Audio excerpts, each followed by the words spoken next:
Selamat pagi semuanya. Udah dengar suara saya? Benar, Pak. Boleh dinyalakan dong?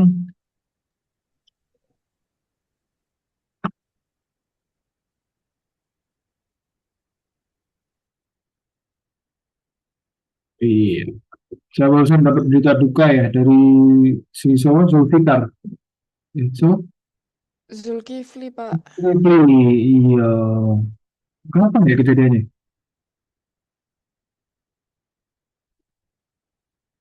Kapan jadi nih? Nes. Kayaknya barusan ini, Pak. Oh, hari ini, baru hari ini. Iya, soalnya Oh, kemarin masih nggak apa-apa. oh. Udah ada yang nengokin belum? Loh, tapi kok dia bilangnya kontrol penyembuhan? Tak kirain kemarin, minggu kemarin maksudnya. Yang deket tengokin nih. Oh, itu mungkin anu, Pak. Jadi dulu semester 3 Zulkifli itu sempat jatuh dari motor, kecelakaan gitu. Terus mungkin kontrol tangannya. Enggak, barusan dia cerita. Habis kita nggak mobil katanya. Oh ya itu. Oh, yang dulu. Iya, itu dari semester 3 akhir, Pak. Wow. Berarti hari ini baru kontrol gitu kah? Enggak, kontrolnya rutin gitu, Pak. Oh, alah. Ya, ya, ya. Ya, semoga lekas sembuh deh. Iya, amin. Oke, kita lanjutkan pertemuan kita yang kemarin ini. Kalian ngapain, Rek? Cuk, kemarin ngapain, Cuk? Cuk, Iya Pak, kemarin ngapain, Cuk? kemarin itu apa ya Pak? Seingat saya suruh cari apa ya Pak kemarin? Em, Bentuk kelompok-kelompok gitu loh Pak. Tapi lupa aku. Emang jadi kelompok-kelompok, nggak jadi kelompok. Nggak jadi kan? Jadi nggak sih? Jadi nggak? Jadi Pak. Oh iya? Oh belum tahu. Tobias, coba Tobias. Kemarin ngapain, Tok? Kemarin membahas tentang ini Pak, yang eh, statistik sama non statistik itu Pak. Ah, terus. Terus eh lupa Pak. Jadi nggak sih kemarin kelompok? Nggak jadi kan ya? Nggak jadi Kenapa? ya? Soalnya ada yang nanti offline, ada yang nanti online kan di setelah lebaran tuh. Jadi kayaknya nggak usah aja deh. Atau kita pikirkan nanti waktu udah kelas kelas yang hadir di kampus ya. Yang kemarin itu saya kayaknya harus saya sampaikan ulang karena ada sedikit penambahan seputar yang statistik sama non statistik ya. Kemarin sudah sampai sejarahnya belum? Sudah ya?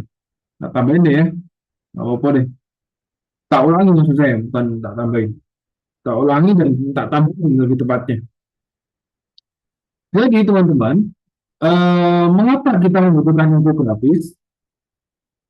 Yang pertama adalah eh, ini buat Dr. Mario ya, Mario R. Garcia dalam artikel jurnalnya, waktu baca manusia sekarang itu lebih sempit.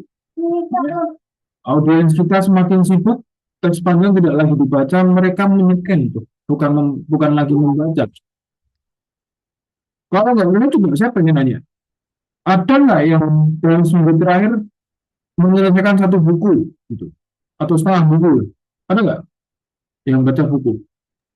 Saya Pak, Oh iya, buku next, apa Pak?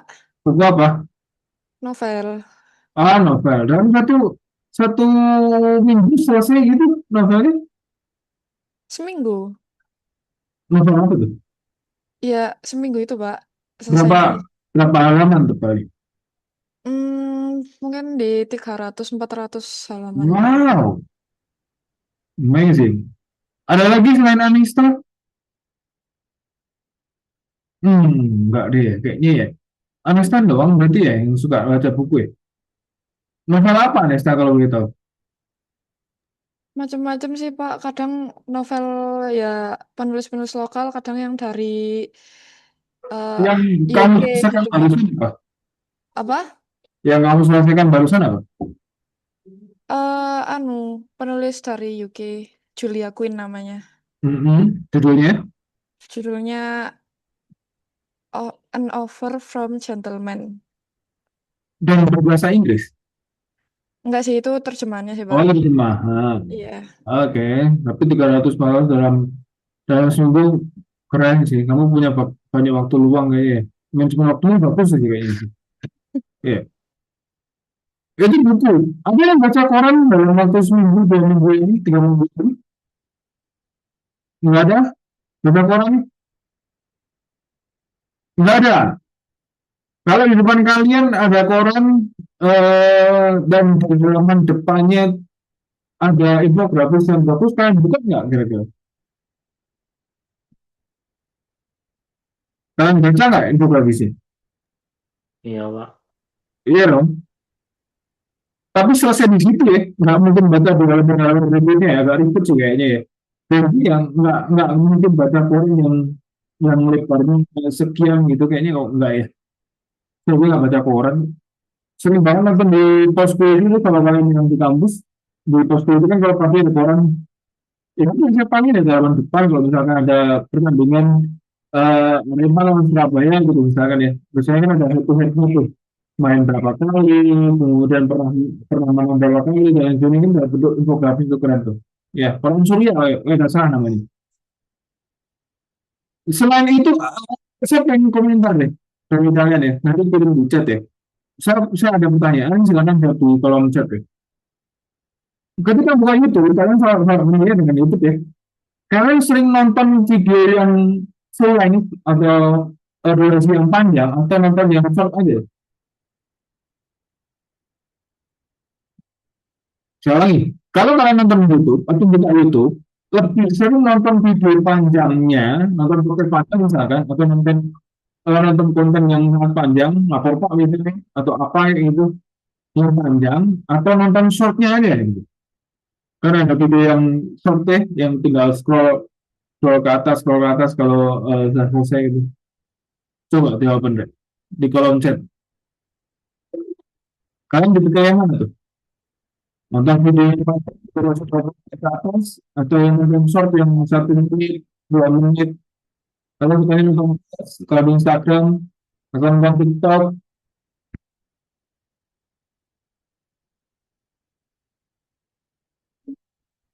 imbang, short, yang short, ah, tergantung konteksnya, boleh short, imbang pak, dua-duanya, ya, short. Iya, dari sekian kebanyakan yang short ya, saya pun demikian deh kayaknya. Cuma kalau misalkan buat temen saya makan sahur gitu misalkan, atau kalau di nggak puasa nonton, sorry, makan siang gitu, makan siang di kantor, saya biasanya nonton lapor Pak. Kan saya juga nggak nonton TV lagi. Saya suka banget nonton lapor Pak. Saya kak juga ada podcast-podcast yang podcast minggu kalau nggak salah namanya atau podcastnya mendoan itu kan biasanya durasinya agak panjang tuh buat temenin makan kayak gitu ya. Nah akhirnya ya ini sesuai dengan apa yang disampaikan Dr. Mari waktu model semakin sempit, waktu kita semakin sibuk, terus panjang tidak lagi dibaca. Mendengarkan yang panjang itu tidak didengarkan apalagi yang teks yang membaca yang panjang gitu ya. Jadi betul ya. Di sini Alfamart mengambil alih sebagai alat komunikasi informatif, memikat dan juga instan. Pembaca sekarang punya lingkungan di mana teknologi menjadi utama, internet membuat mereka sangat menyadari pentingnya navigasi. Mereka lebih tertarik pada apa yang cepat terlihat. Ya, sepakat ya kita ya. Foto, apalagi foto yang menarik, judul yang besar dan grafis berwarna bukan sekedar hiasan. Mereka adalah promosi sekaligus navigasi. Ya. Kemudian ada pernyataan juga, kita hanya tertarik dengan apa yang cepat terlihat, gitu kan. Foto yang menarik, judul yang masif, dan grafis yang berwarna-warni difungsikan sebagai alat promosi sekaligus navigasi bagi minat pembaca. Dan ini adalah contoh salah satu implementasinya. Jadi kalau kalian buka Gojek ya, semua yang berhubungan dengan tumpangan, yaitu koran, koker, kosen, akhirnya akan berlaku hijau. Selain itu, kalau kalian mau pesen makan, GoFood atau market, eh, satu lagi yang offer tuh saya lupa, itu pasti berwarna merah. Cek aja kalau nggak percaya, saya kan coba cek. Kalau nggak dalam kondisi sudah diupdate ya, seingat saya semua yang berbentuk dengan layanan tumpangan, si ikonnya akan berbentuk warna hijau, berwarna hijau, dan sisanya akan berwarna merah. Kalau itu khususnya untuk GoFood, untuk ke apa lagi, ke market dan lain sebagainya. Tanpa teks panjang, icon dan warna memandu kita membuat keputusan dalam hitungan detik gitu. Ya, jadi harapannya dengan user experience seperti ini atau UI dan UX seperti ini, pengguna Gojek itu langsung apa? Oh, aku tuh mau pesen makan, berarti dia akan mencari sekumpulan tombol yang berwarna merah, habis itu ada GoFood, dia akan langsung menekan tombol GoFood-nya. Jadi nggak pusing lagi harus mencet yang mana gitu. Kalau aku mau pesen gulai, aku akan mencari, aku akan mengenal tombol untuk pesan gulai itu berwarna hijau, mau pesan bukan itu juga berwarna hijau, jadi aku tinggal membedakan antara faktor yang udah dua atau yang udah empat gitu. Ya, ini adalah bentuk murni navigasi visual sehari-hari. Ini contoh implementasi nyatanya. Tapi apakah ini murni efek dari alam tersentuh? Jawabannya adalah tidak. Ya, karena zaman dulu kita itu berpatokan pada ilmu visual alam, mempunyai jejak kaki untuk berburu dan menggunakan atau jam matahari untuk memahami waktu, dan insting ini sudah ada sebetulnya sejak era Homo sapiens. Kalau kalian ingat ada dua stok ya, nggak tahu apakah ada atau enggak. Kalau dulu saya di mana saya desain, saya kenalkan tuh ada di desa saya di pertemuan-pertemuan awal itu yang basic, ada gua stok, di mana gua stok ini adalah gua pertama kali ditemukan di mana isinya terdapat visual-visual buatan manusia juga. Ya, di dalamnya itu ada gambar lembu ox, ada gambar hewan-hewan buruan, ada orang yang sedang memburu dan lain sebagainya. Itu adalah visualisasi atau infografis pertama yang dikenal oleh peradaban manusia. Kemudian ada lompatan yang sangat jauh, ya, masuk ke 5.000 tahun yang lalu. Mesir kuno meluncurkan campaign infografis pertamanya. Ya, meskipun dulu bernama infografis, ya. Setelah bangsa Mesir menciptakan sistem kalender 365 hari dalam satu tahun menggunakan ukuran visual. Kalau suaranya kurang jelas, ya benar ya. Cek, benar. Sudah, Pak.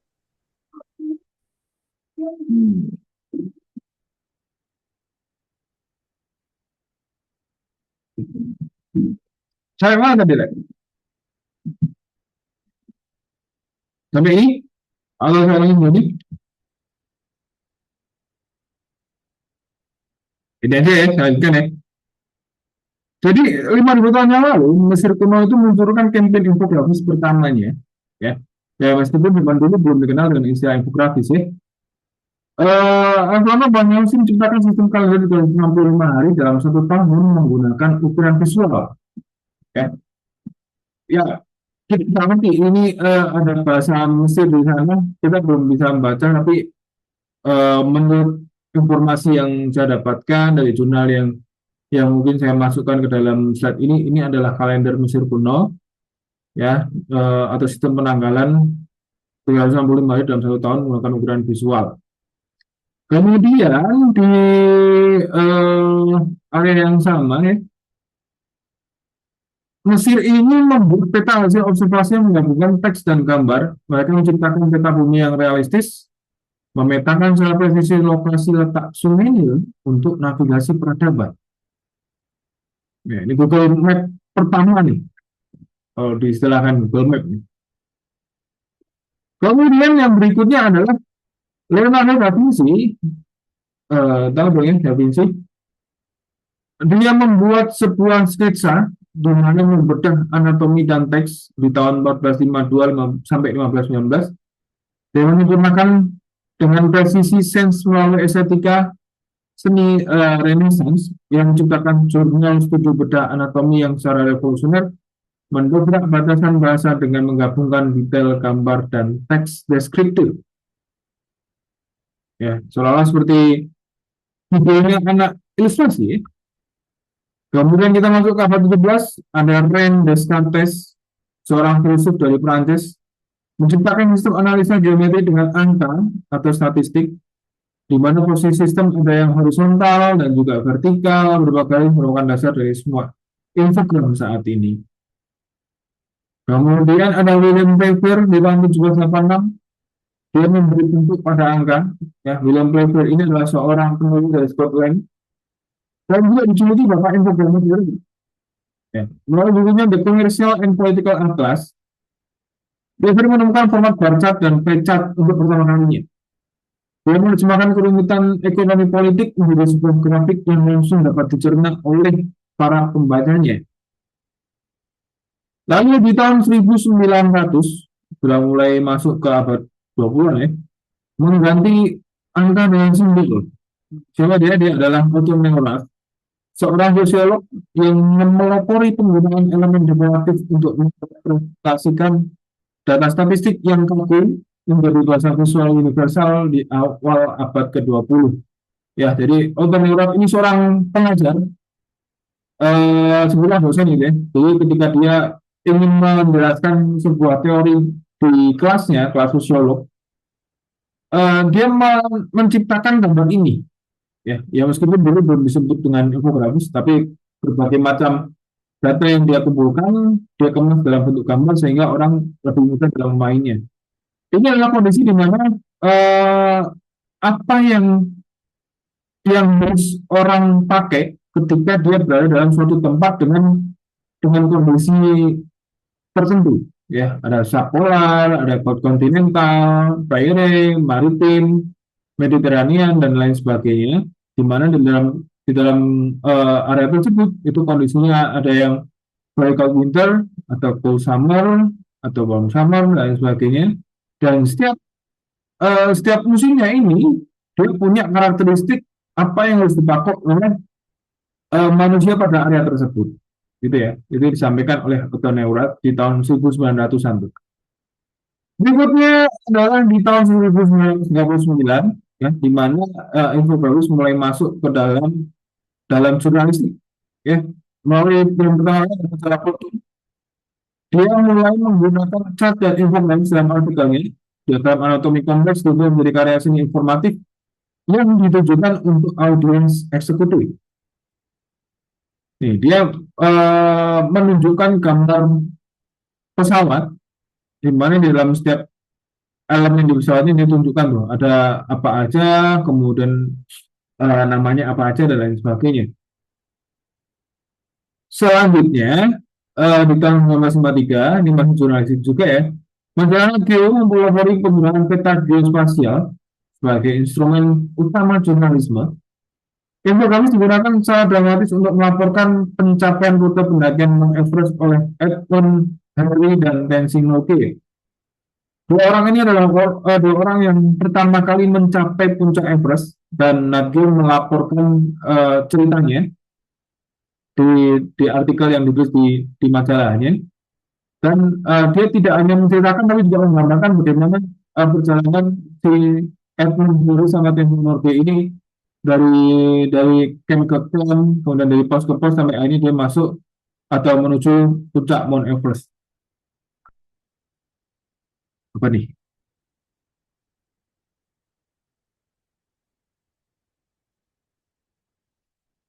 Selanjutnya di tahun 1981 lahirnya istilah Chartoon, bukan kartun ya, Chartoon. Revolusi dalam infografis di koran USA Today, penggabungan konsep warna mencolok dan ilustratif yang menarik, dikenal dengan sebutan Chartoon, mengubah total cara masyarakat umum mengonsumsi berita setiap hari. Kemudian kita akan masuk ke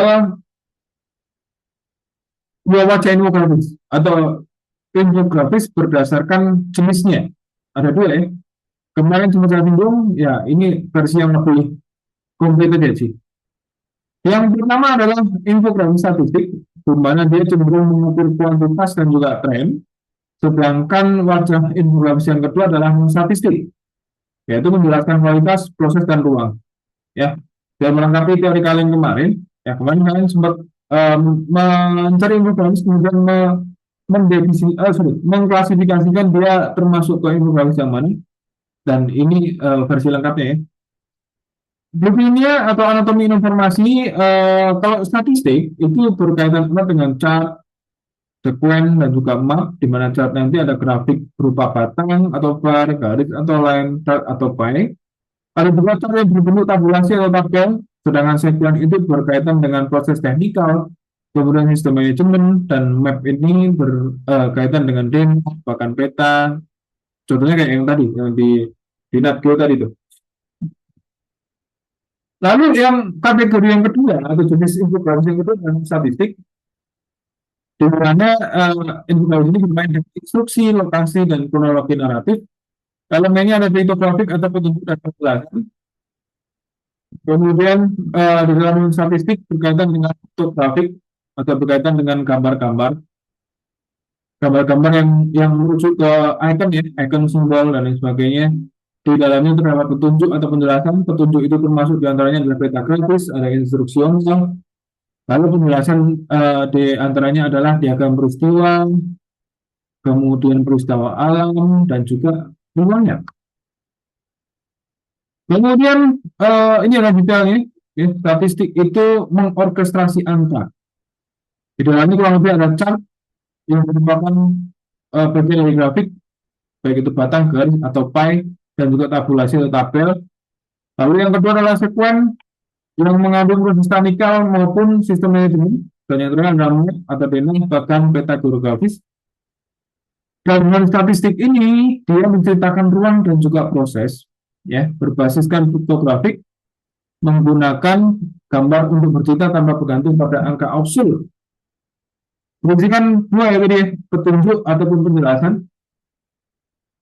Lalu ada fokus utama maupun studi kasus dari statistik.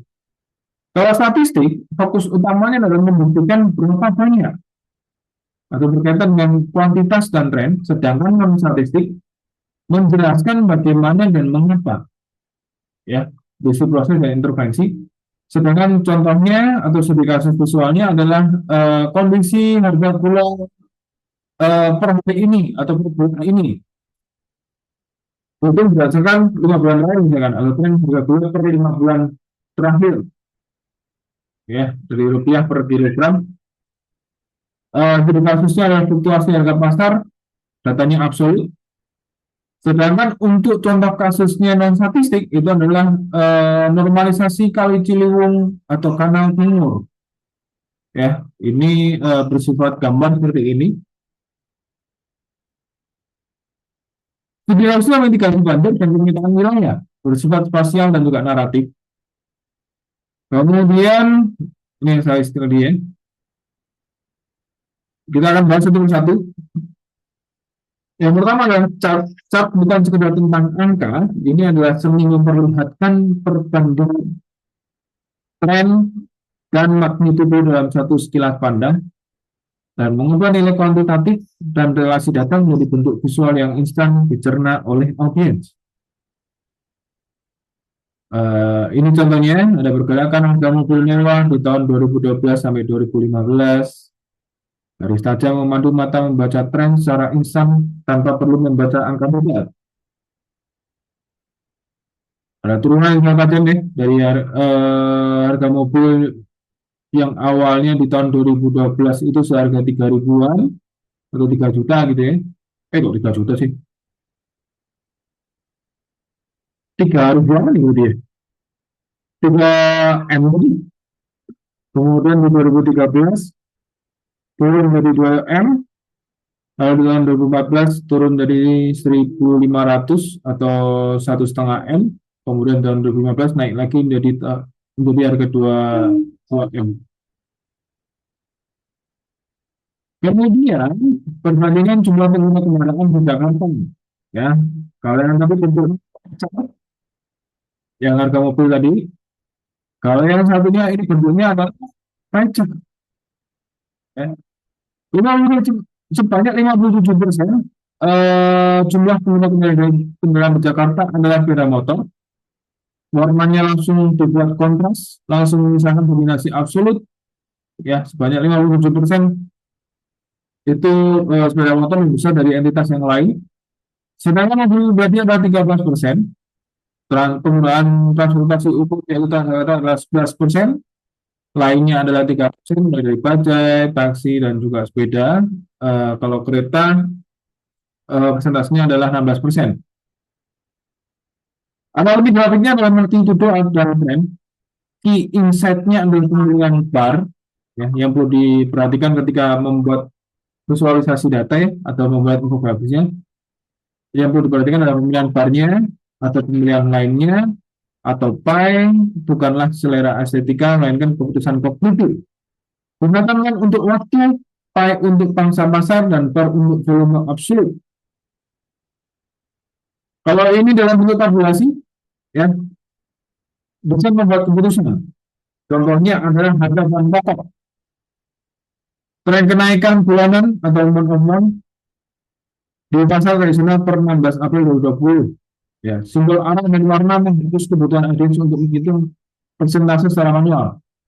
Ya, di situ ada panah berwarna merah arah ke atas, artinya dia ada kenaikan, naiknya itu 1%, 3,7%, dan sebagainya. Kemudian juga yang berwarna biru dan arahnya adalah turun, artinya harganya cenderung turun. Lalu ada juga alokasi di masa pandemi. Kementerian dalam negeri dalam 528 daerah telah merealokasi anggaran untuk penanganan dampak COVID-19. Ya, datanya bisa baca sendiri. Ini adalah contoh bagaimana tabulasi bermain dalam menyajikan data. Angka dalam baris dan kolom akan diaplikasikan. Itu berwarna pada month on month atau year of year untuk membuat tabel statis menjadi alat bantu visual yang fungsional. Kemudian ada juga perbandingan dengan akuisisi visual, ya. Di dalam Instagram ini membandingkan dua tipe orang, ya, orang yang sukses dan juga orang yang tidak sukses. Kekontrasan adalah sebuah apa ya, sebuah king of content gitu, raja dalam sebuah konten. Membuat dua profil berbeda bekerja paling efektif saat otak manusia disajikan spektrum ekstrim, kiri versus kanan, terang versus gelap, positif versus negatif dalam satu struktur simetris. Kalau tadi saya sampaikan seperti misalnya adalah ada mau main tuh besok misalkan Arema versus Surabaya. Nah, itu langsung dibandingkan di visualnya. Yang kedua adalah sequence. Sequence mengubah data statis menjadi sebuah perjalanan. Ini adalah visualisasi dari kronologi waktu, tahapan proses, dan juga rentetan aksi. Membawa audiens bergerak dari titik A ke titik B tanpa kehilangan arah. Ada contohnya di sana, lini masa menggunakan waktu yang panjang. Misalnya arsitektur landing page alur berkelok menempuk rentang burungnya berbentuk S yang padat memungkinkan desainer memuat puluhan ton sejarah ke dalam satu halaman tanpa membuat mata lelah. Ini adalah kalau nggak salah ini harusnya yang terkenal. Jadi seingat saya judulnya adalah Sejarah Animasi di Indonesia dari Mas Tulis. Karena ada si Unil, ada siapa lagi tuh. Wah, nggak tepat ya teksnya ya. Lalu ada proses teknikal, di mana menggantikan teks dengan aksi. Ini adalah langkah untuk membalut korban, ya, untuk di tangan, ya. Dalam instruksi teknikal atau darurat, rasio gambar ke teks harus berpihak pada gambar. Gambar menunjukkan bagaimana teks pendek mengkonfirmasi apa yang sedang terjadi, ya. Gambar ini memperjelas, sedangkan teks adalah melengkapi dari gambar. Lalu ada juga sistem manajemen arsitektur konvergen. Bagian sistem manajemen memvisualisasikan penyaringan hierarkis. Alvin dapat melacak mundur proses seleksi secara logis hanya dengan mengikuti jalur penghubung yang merucut ke satu puncak. Nah, ini contoh kasusnya adalah apa ini sistem knalpot dalam tangkinya nih. Ini konteksnya adalah Brasil, Brasil 2012 yang ini, ya ini ya. Sanksi yang tanya apa? Aman, lanjut, aman, aman ya. Berikutnya adalah map atau peta. Dia menempatkan informasi pada tempatnya. Ini bukan sekedar geografi, melainkan konteks spasial topografi, fisik, dan navigasi dunia nyata. Dia memetakan wilayah, bina hingga ekosistem konseptual. Di contohnya, geospasial ya, sinkronisasi ruang dan sinkronisasi ruang dan juga statistik. Di sini adalah peta infografis terbaik melampaui kartografi dasar. Mereka mengawinkan kontur spasial, ya ada kontur di sini, dengan data topografi dan survival yang instruksional, menjadikannya instrumen navigasi yang mudah. Ini adalah peta bagaimana pos ke pos untuk mencapai puncak Gunung Rinjani. Kemudian di sampingnya juga ada tunjukkan, ini nggak begitu kelihatan nih. Ada rutenya ya, dari pos 1 ke pos 2 itu berapa menit, pos 2 ke pos 3 berapa menit, dan lain sebagainya. Kemudian peta konseptual memetakan ekosistem arsitekturnya tidak harus memiliki garis dan pucuk. Jaringan lingkaran yang saling terkait menciptakan peta relasi industri, mengidentifikasi pusat gravitasi krisis dan efek dominnya secara visual. Industri rentan tertekan wabah corona. Ya, siapa saja nih industri yang rentan tertekan wabah corona? Dia menyebutkan tuh ada tekstil, ada pabrik otomotif, dia ada juga distributor otomotif, kemudian barang kebutuhan konsumen, kenyamanan dan turisme, termasuk barang dan lain sebagainya. Ini juga punya konseptual. Kemudian ada sebuah tabel yang dimana menunjukkan perbedaan antara tiga bentuk infografis yang mengandung statistik ya. Ada chart, sequence dan juga map. Chart itu pemicunya adalah data, kuantitas dan skala. Kalau sequence itu pemicunya adalah waktu, tahapan dan juga aksi. Sedangkan map itu pemicunya adalah lokasi, ruang, dan juga cluster konsep. Kemudian tujuan kognitifnya adalah membandingkan performa, melihat tren historis, membaca komposisi, sedangkan sekuan itu tujuan kognitifnya adalah membantu operasi langkah demi langkah, melacak sejarah, melihat hierarki seleksi, ya, contohnya kayak yang tadi bagaimana membalut tangan dengan perban itu kan memandu operasi step by step gitu ya. Lalu kalau map, tujuan orientifnya adalah menemukan posisi spasial, melihat zona risiko geografis, dan juga memetakan relasi bisnis. Kemudian data visualnya, kalau chart itu adalah bar, line, pie, matrix table berwarna. Kalau sekuan itu senjata visualnya adalah lini masa alur berkelok, flowchart hierarkis, ilustrasi langkah aksi, sedangkan kalau map tentunya adalah peta kontur topografi dan juga diagram cluster radial. Kemudian ini namanya statistik atau anatomi, ini anatominya. Infografis non statistik atau piktografik tidak berbicara tentang angka yang mereduksi kompleksitas ruang, waktu dan proses menjadi bentuk yang langsung dipahami otak manusia. Dia berbagi menjadi dua, petunjuk dan juga penjelasan. Petunjuk dibagi lagi menjadi otak grafis dan juga instruksional, sedangkan penjelasan dibagi menjadi diagram peristiwa alam dan juga riwayat. Ini yang petunjuk, ya. Mengarahkan mata, memandu langkah, dan juga menstrukturkan tindakan. Navigasi spasial nih. Ada kemiripan ya sama yang tadi. Peta grafis yang baik tidak sekedar menunjukkan lokasi seperti pada panduan di Gunung Rinjani ini. Desainer memadukan topografi 3 dimensi, indikator cuaca atau suhu dan rute perjalanan ke dalam satu kesatuan visual yang intuitif, elevasi gunung atau ketinggian gunung gitu ya. Divisualisasikan bukan dengan deretan angka, melainkan ilustrasi potongan bintang yang nyata. Kemudian ini adalah yang instruksional. Fotografinya adalah objek berdimensi. Mengubah angsa menjadi aksi yang konkret. Infografis instruksional memecah kompleksitas proses teknis, serahasianya ada pada sekuensial, langkah 1 hingga 5 yang mengalir, dan juga isometri. Isometri itu ilustrasinya ya. Isometri visual. Alih-alih membaca paragraf tebal tentang fitur rotasi dan juga shear, audiens dipandu secara step by step melalui progres bentuk geometris. Kemudian yang kedua adalah penjelasan. Dan sifatnya atau tujuannya dalam membongkar kronologi, membongkar struktur, dan juga mengungkap yang tersembunyi.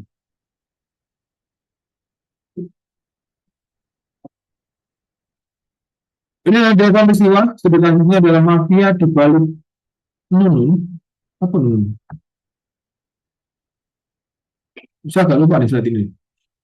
Merekonstruksi benang kusut jurnalistik, bagaimana merangkum pelarian buronan lintas negara selama bertahun-tahun, membangun jejak ilmiah yang dipadukan dengan geografi. Diagram ini sukses karena menghubungkan siapa, kemudian kapan, dan di mana menjadi satu storyboard forensik yang memikat, membiarkan audiens memecahkan teka-teki visual. Kemudian ini juga peristiwa alam, juga khususnya jembatan Kertanegara, otopsi visual sebuah bencana ya. Peristiwa fisik yang destruktif membutuhkan penjelasan struktur. Bukan kita infografis ini memberikan otopsi teknis dengan memperbesar atau zoom in pada anatomi kabel, suspensi, dan tiang film. Desain ini mengubah pembaca awam menjadi pengamat teknis yang pasti penyebab kegagalan. Ya, alih-alih ketika ya awal mula terjadinya hancurnya atau rindunya jembatan Kertanegara dalam bentuk berat gitu ya. Baca kan butuh dinarasikan.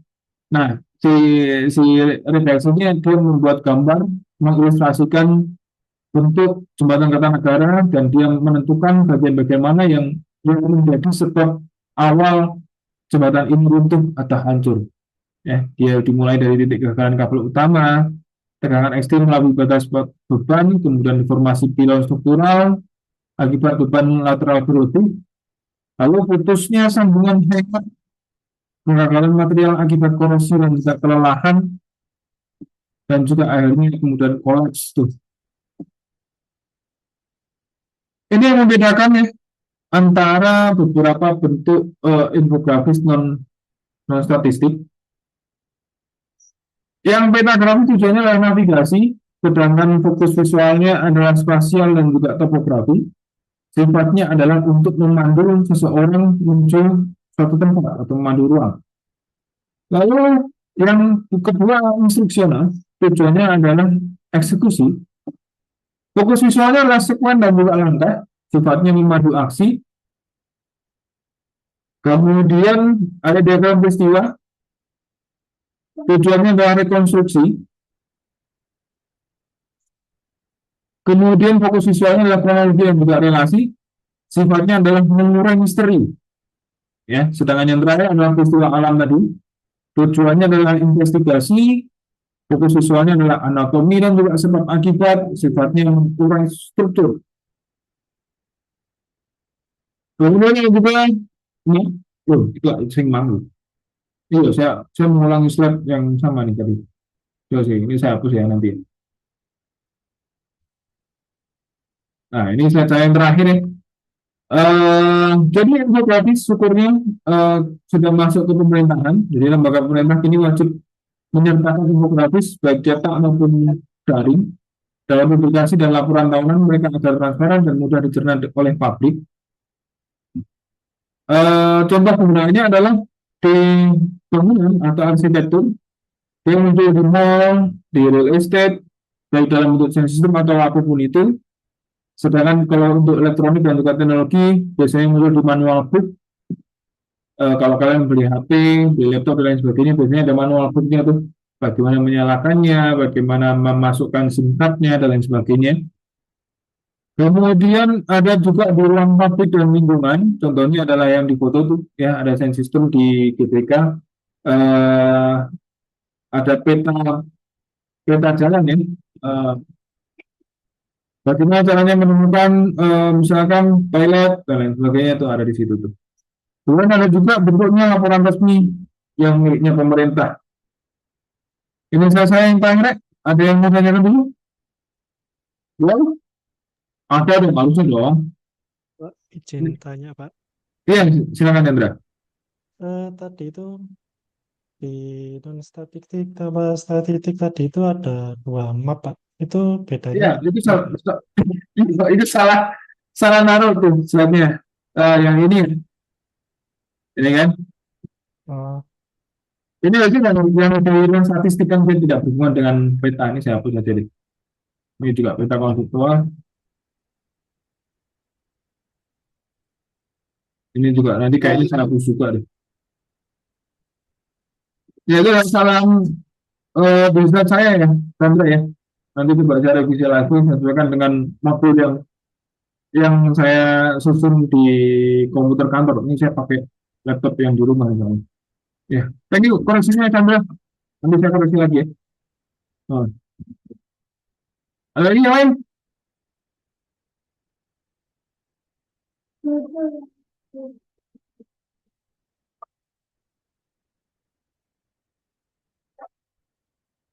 Ada lagi deh?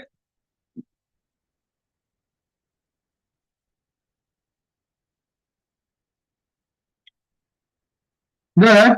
Kalau nggak ada seperti biasa, saya ada challenge ya. Challenge-nya adalah ini. Sudah berubah belum slide kalian?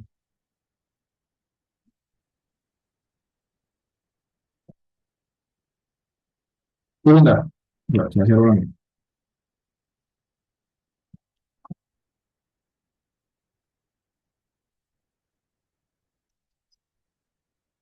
Ini kalau di kelas konvensional, ya kan memang saya bagi kelompok tuh. Saya bagi setiap kelompok dan mereka akan saya kasih challenge ini. Dan setiap kelompok nanti akan soal mereka bermain peran sebagai seorang kreatif agensi. Ya. Tapi kalau di kelas ini saya ragu apakah bisa atau enggak karena itu tadi ya ada yang offline ada yang online. Saya bingung nanti kelompoknya gimana. Jadi silakan dijawab di mana ya, di kolom komentar gitu kayak di chat ya, di kolom chat ya. Nanti saya akan tunjukkan ada brief dari klien, kemudian kalian tentukan cocoknya brief klien ini masuk ke dalam infografis apa gitu. Ya, mungkin itu sama yang kemarin. Kalau kemarin adalah infografisnya sudah jadi, ya. Kemudian kalian klasifikasikan menjadi dia termasuk infografis yang apa. Kalau ini adalah bentuknya brief, ya. Siap ya.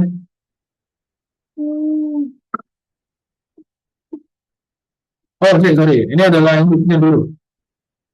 Saya kira ada 2 bentuk infografis.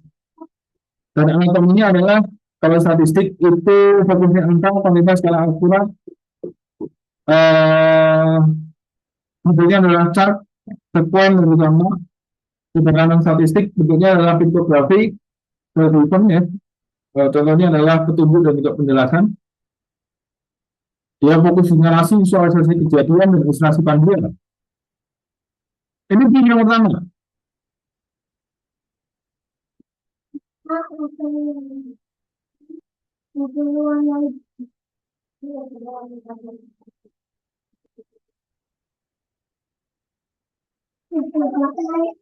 Silakan yang dibaca.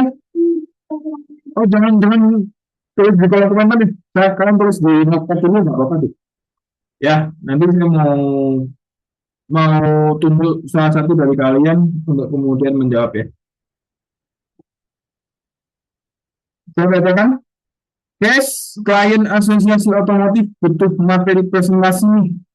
Mereka mau pamer pergerakan harga mobil sport sultan, ya, entah itu Lamborghini, Porsche, dan lain sebagainya.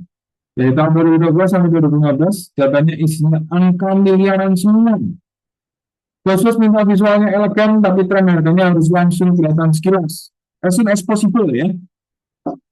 Nah, waktunya adalah 1 menit dari sekarang.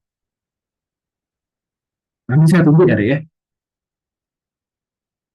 Nanti jawab pendekatan apa yang dipakai, apakah statistik atau non statistik, kemudian spesifikasinya apa, spesifiknya apa, spesifikasi, dan alasannya apa.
Ya, saya mau ke yang nggak nyala deh videonya, gitu ya.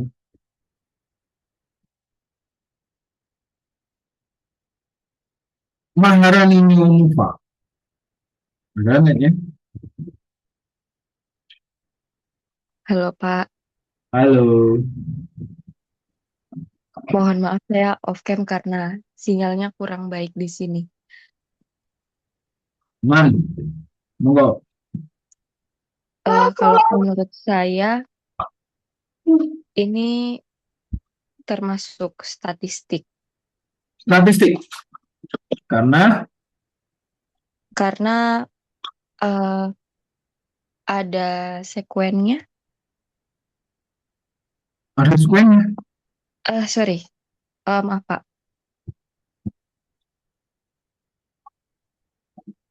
ada bagian yang meminta data, penjelasan data tahun 2012 sampai 2015. Nah, terus sudah jadi.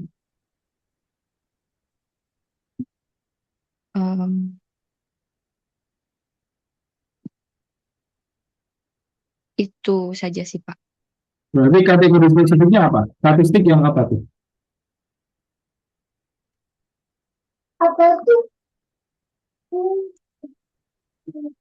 Yang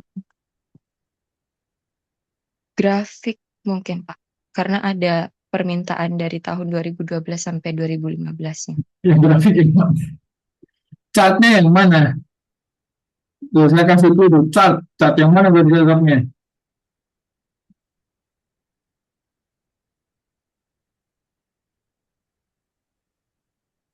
Saya tunjukin lagi deh. Yang ini nih. Oh, nanti saya tunjukin deh. Marani, boleh tunjuk satu temenmu siapa lah?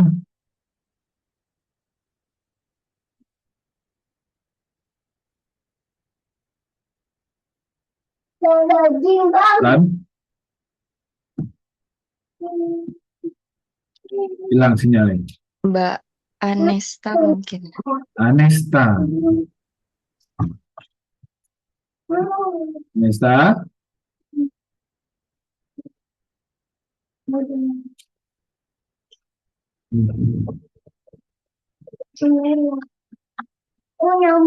Nesta.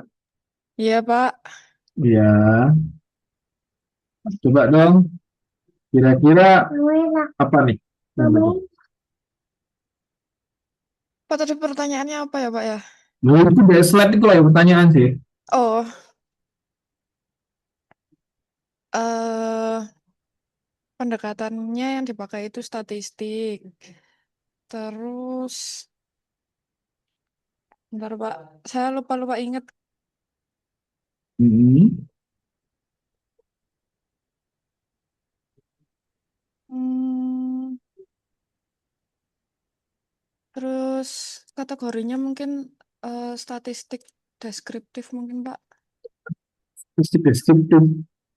Dia statistik deskriptif. Yang kayak pakai itu loh, Pak. Yang tabel sama grafik kayak gitu tuh loh, Pak. Iya, bukan deskriptif dong. Statistik deskriptif. Apa Iya tadi, nih. Pak, namanya, Pak? Dia apa ya? Lali aku. Nah, coba ngomong satu orang guys. Apa, Pak? Mention satu orang teman guys. Hmm, Mas Supriyanto aja, Pak. Oke, Supri. Ya, Pak. Ya, Supri bisa menjawab pertanyaan ini coba. Oke, Pak. Menurut saya juga termasuk kategori statistik, Pak. Iya, spesifiknya. Spesifiknya ke chart. Chart. Kenapa chart? Karena di situ klien meminta Hmm. apa namanya, pergerakan harga mobil Hmm. dari tahun 2012 sampai 2015. Ya, betul. Itu Udah. nanti mungkin ya Berarti yang apa? chart yang grafik, Pak. Chart yang grafik. Ya, Nah, no, pilihannya itu adalah nih, ya maksudnya grafik yang apa? Yang line atau yang pie atau line, Pak. mungkin yang tabel. Mungkin akan lebih jelas digunakan line, Pak. Line, bukan pie.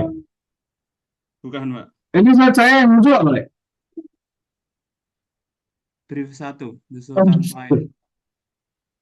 iya. Bukan yang pie berarti ya?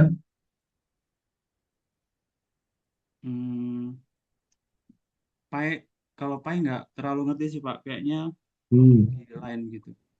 Ya. Oke, karena di situ kebetulan bisa tuh mirip sama yang di contoh kasus yang awal tadi yang di materi. Ya, kemudian dia juga menyebutkan harga mobil mewah di tahun sekian sampai sekian. Nah, kebetulan di situ juga pakai line, ya.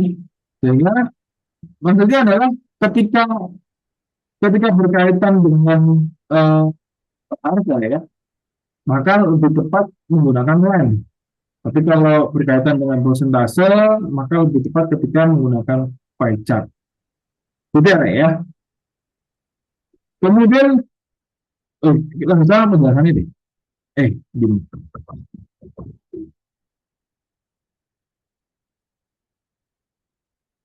Nih, ya. Eksekusinya adalah statistik. Chartnya grafis, ya, betul. Kemudian, kenapa ini tepat?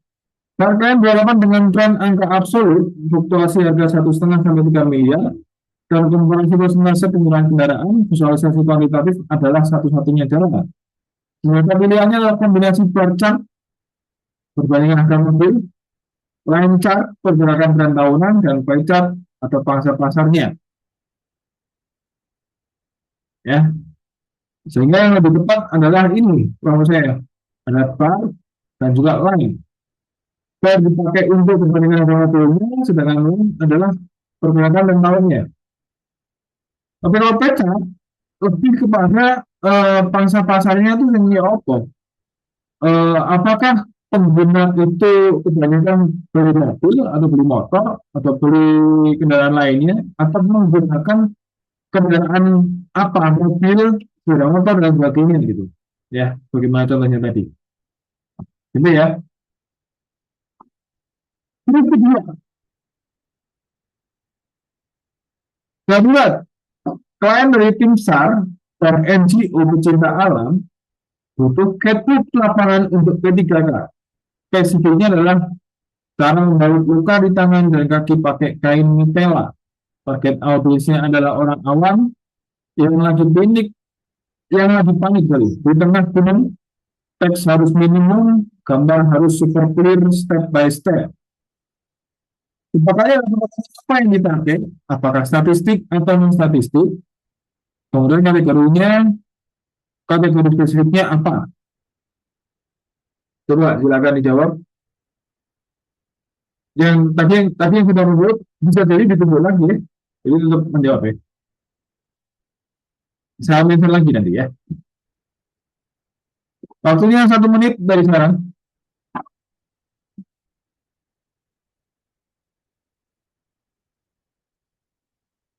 Ya, sudah 1 menit.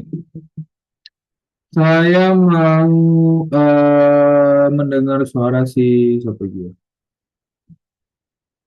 Fendi Kristian. Ada? Bisa terhubung?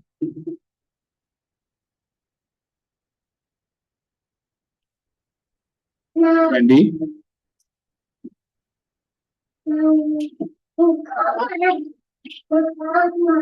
Kaisa.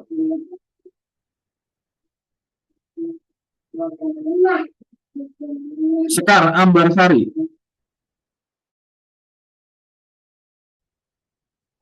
Ada Sekar?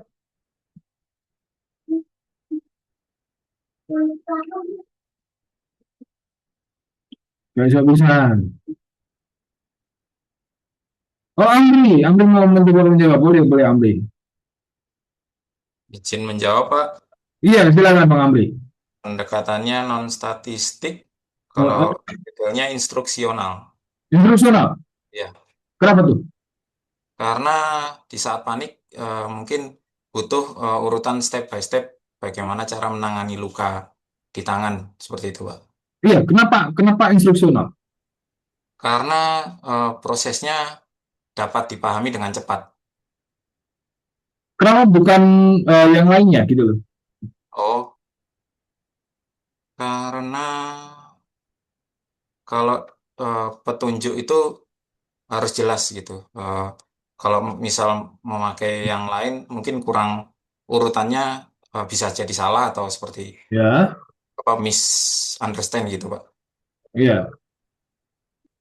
Keywordnya adalah di petunjuk ya atau instruksi ya. Ya, Betul. kita cek reviewnya. Eksekusinya adalah statistik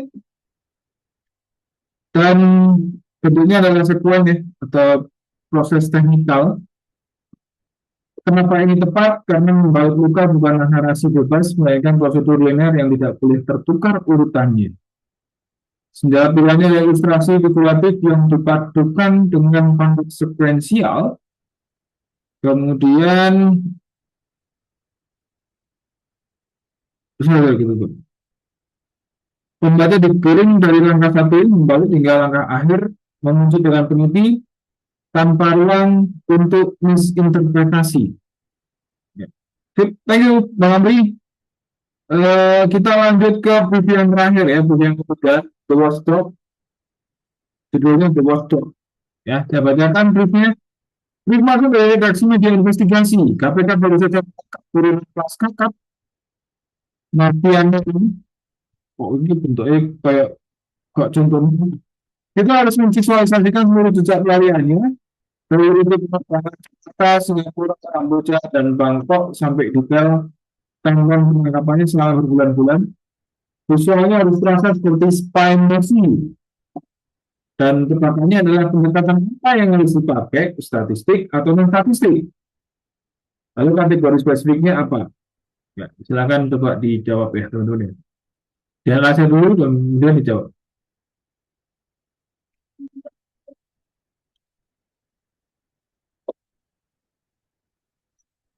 Bapak sudah.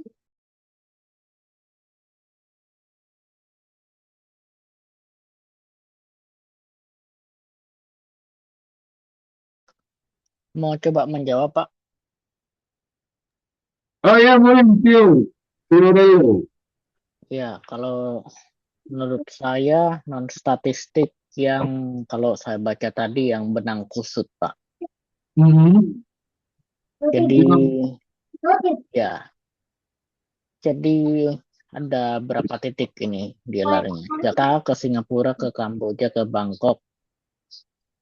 Makanya yang benang kusut. Agar terlihat jelas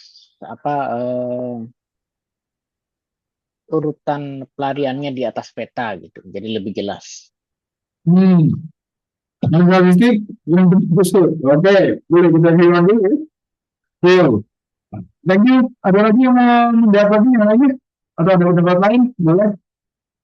Coba ya tunggu ya.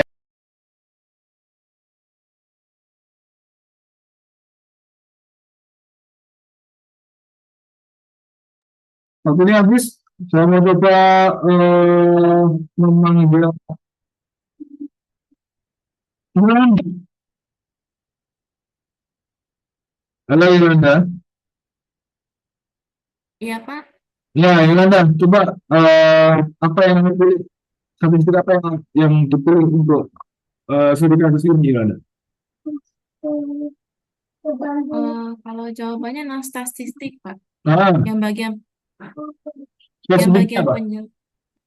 bagian penjelasan, Pak, tentang Nah, diagram terus? peristiwa Diagram yang peristiwa. menjelaskan kronologi. Kenapa demikian?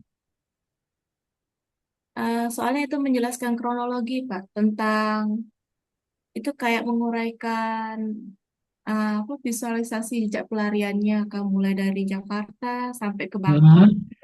Oke. Terus juga ada dituliskan juga timeline penangkapannya.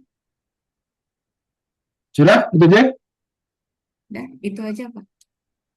Ya, thank you Yolanda. Saya mau ke Vincent, Pak Vincent.